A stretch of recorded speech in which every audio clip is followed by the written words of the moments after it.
Alhamdulillahilladzi khalaqas samawati wal arda wa ja'ala dzulumati ila nur summa ladzina kafaru bi rabbihim ya'dilun waladzi khalaqakum min tin summa qada ajalan wa ajalun musamma indahu summa antum tamtarun wa huwallahu bis samawati wa fil ardi ya'lamu sirrakum wa jahrakum wa ya'lamu ma taksibun. Asyhadu an la ilaha illallah wa la syarika lahu innahu ilahun wahid. Allahu la ilaha illa huwa rabbul arsyil azim. Allahu la ilaha illa huwal hayyul qayyum. Allahu la ilaha illa huwa rahmanur rahim. Muslimin muslimat yang dirahmati Allah, pada kesempatan yang mulia ini, di tempat yang mulia ini, pertama kami berwasiat kepada diri saya pribadi, juga kepada para jamaah semuanya, untuk senantiasa marilah kita meningkatkan takwa kita kepada Allah. Di dalam menjalani hidup di dunia ini terkadang kita mendapatkan kenikmatan yang bisa membuat kita bahagia. Namun juga terkadang kita mendapatkan sesuatu yang tidak melegakan hati sehingga membuat kita merasa tidak nyaman, kemudian bisa juga menjadi marah. Nah, marah itu merupakan perasaan umum yang terjadi ketika seseorang itu merasa kesal, kecewa, ataupun bahkan frustasi karena sesuatu hal yang tidak diinginkan. Jika cara mengatasi marah itu dilakukan dengan yang tepat, maka kita dapat terhindar dari tindakan yang merugikan diri sendiri. Cara mengatasi marah penting untuk diketahui agar kita terhindar dari marah yang berkepanjangan sehingga dapat memicu berbagai permasalahan fisik dan kesehatan mental lainnya. Namun jika cara mengatasi marah itu dilakukan dengan keliru, bahkan dipendam, hal itu justru bisa memicu berbagai permasalahan lain, bahkan dapat menimbulkan suatu penyakit tertentu yang ada di dalam tubuh kita. Muslimin yang dimuliakan Allah, marah itu sebenarnya dapat memotivasi seseorang untuk dapat menemukan solusi suatu masalah ataupun menyampaikan kekhawatiran. Namun kemudian kalau kebiasaan mudah marah itu bisa menjadi masalah apabila seseorang sering terjadi konflik dan kemarahan yang tidak dapat dikendalikan. Di dalam surat ke-42 ayat 37, A'udzubillahi minasyaitonirrajim, bismillahirrahmanirrahim. Walladzina yajtanibuna kaba'iral ismi wal fawahisa wa idza ma ghadibu hum yaghfirun. Yang artinya, dan orang-orang yang menjauhi dosa besar dan kekejian, dan ketika marah mereka mengampunkan. Jadi orang-orang yang menghindari dosa-dosa besar dan dosa-dosa yang buruk, apabila mereka marah terhadap orang yang berbuat jahat kepada mereka, baik dengan ucapan ataupun dengan perbuatan, mereka akan memaafkan kesalahan-kesalahannya dan tidak akan membalasnya. Dan sifat pemaaf ini merupakan kelebihan mereka jika di dalamnya terdapat kebaikan dan kemaslahatan. Selanjutnya di dalam surat ke-41 ayat 34, wala tastawil hasanatu wala sayyi'atu udfa billati hiya ahsanu fa idzal ladzi bainaka wa bainahu adawatun ka'annahu waliyun hamid. Yang artinya, dan tidaklah sama yang baik dan tidak pula yang jahat, dan tolaklah dengan yang lebih baik. Maka ketika orang yang di antara kamu dan dia ada permusuhan, seolah-olah dia pimpinan khayalan. Saudaraku yang dimuliakan Allah, apa yang terjadi apabila kita itu marah, kemudian apa yang akan terjadi pada tubuh kita? Menurut para ahli, ketika seseorang marah kemudian melepas respon situasi yang negatif, tubuh kita akan melepaskan hormon adrenalin. Setelah itu otot-otot tubuh bakal menegang, detak jantung meningkat, dan tekanan darah melonjak. Kondisi ini membuat bagian wajah atau telapak tangan terlihat lebih memerah. Nah, dari sudut pandang psikologi Islam, maka marah pun tidak selalu bermakna buruk, tetapi marah juga dapat bermakna positif. Ketika marah itu dilakukan dengan cara yang bijaksana. Pengendalian marah yang diambil dari sudut pandang Al-Quran dibedakan menjadi 3 kata yang terdapat di dalam Al-Quran. Artinya marah pun ada levelnya, yaitu ada marah kecil, ada marah sedang, dan ada marah besar. Kemudian pengendalian marah yang berbeda-beda levelnya tadi pun juga harusnya berbeda-beda pula cara pengendaliannya. Jenis-jenis marah dalam Al-Quran itu dibagi menjadi 5, yaitu yang pertama adalah marahnya orang-orang munafik dan orang-orang kafir kepada orang-orang beriman.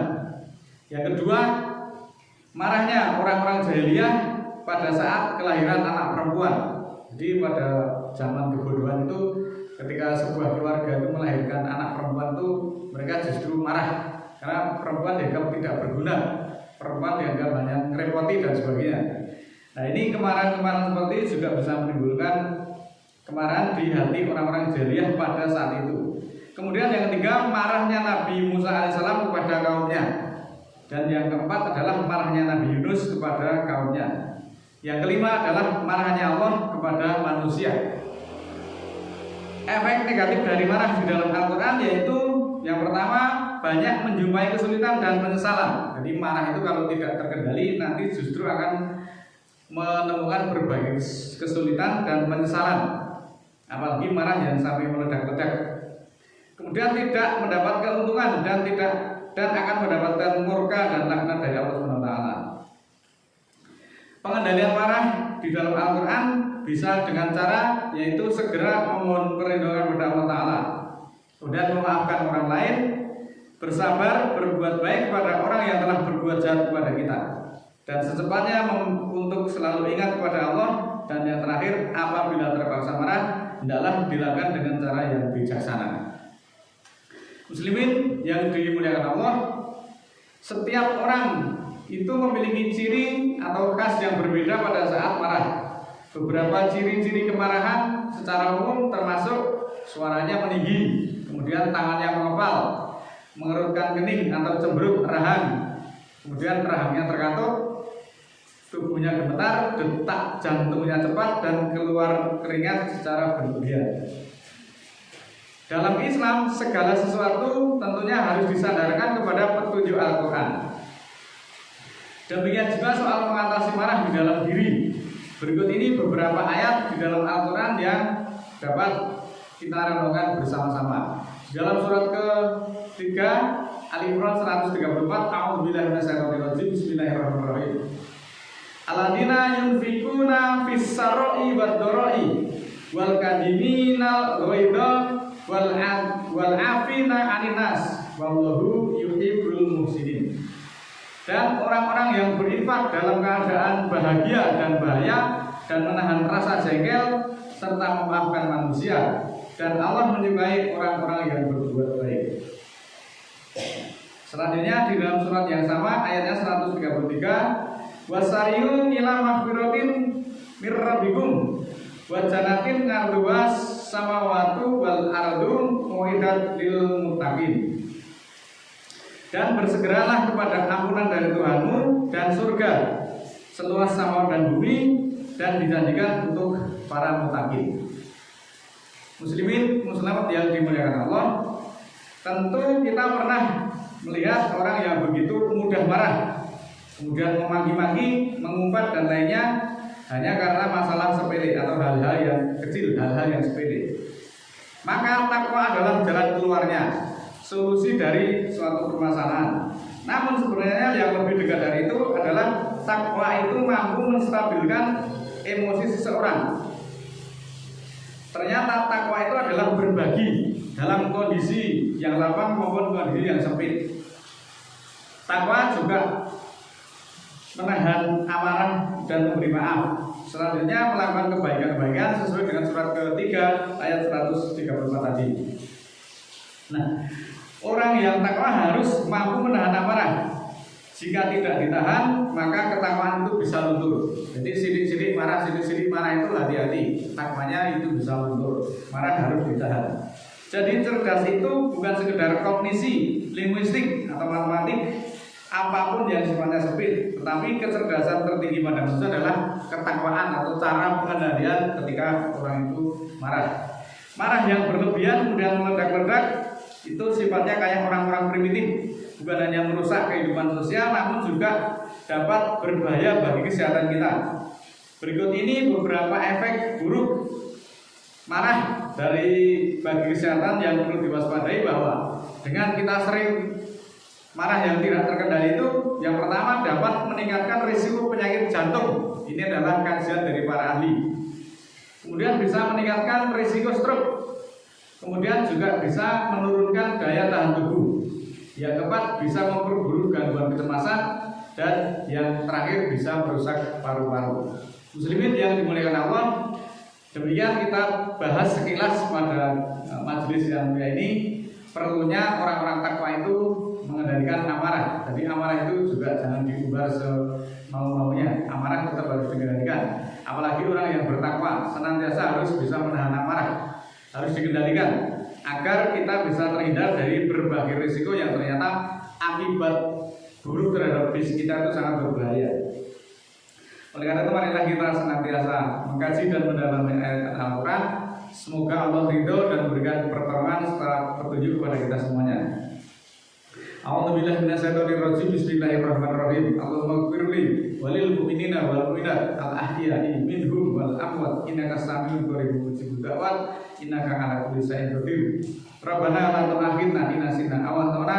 Rabbana wa la tahmil 'alaina isran kama hamaltahu 'alal ladzina min qablina. Rabbana wa la tuhamilna ma la taqata lana bihi wa'fu 'anna waghfir lana warhamna anta maulana fansurna 'alal qaumil kafirin.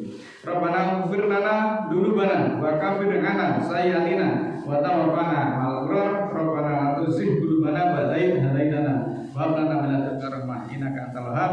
Rabbana ighfir lana wa li ikhwanina alladziina sabaquna bil iman wa la taj'al fi qulubina ghillan lil ladzina amanu rabbana innaka ra'ufur rahim. Subhana rabbika rabbil izzati amma yasifun wa salamun alal mursalin walhamdulillahi rabbil alamin.